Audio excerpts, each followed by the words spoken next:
Imbreketekete ekapariata ampareketoza lakatabas kaparida impratobashataya mandebreketekete lekapoza pa aparika nandos kolianta kreapata makata buraskapa reketebetekete beledeba mentobrasko besta rekete lebandos koprekata ekaporia tabana kariedeka Mekosko Bashaya, Abrande Cabrosa Tabalia, Mekrete Kobasha, Rekata Bekata Belenebosha, Mekabrios Toparika, Mantekotos Kabaria, Apatia Labakamba, Rakata Balikate Brosa, Mikete Koske Posha, Lata Bakarata Katabelekata, Rapacombros Kobeliakai, Rekete Creste Mounda, Lapato Preske Bariataba.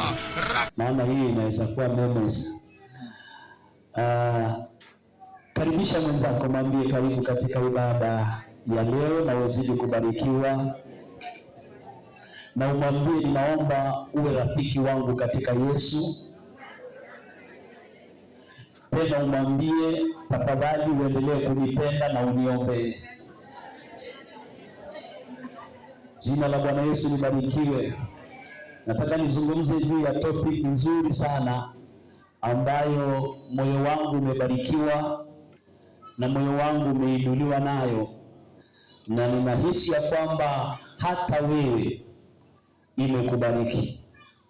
Nilichukua kawaida yangu uchukua mahali niweze kuchukua notes, lakini nilisikia imejaa kwa kichwa hapa, nikawachana nayo kwa sababu Mungu akiweka kitu ndani ya moyo kitabariki watu kikiwa kimetoka ndani ya moyo. Kuna tofauti ya kukopi wakati unapozungumza, na kuna tofauti ya kutoa kile kiko ndani ya moyo, kwa sababu kile kiko ndani ya moyo kimekuwa imetoka direct kutoka kwa Mungu. Kwa hivyo wakati huu ninaomba Mungu atupatie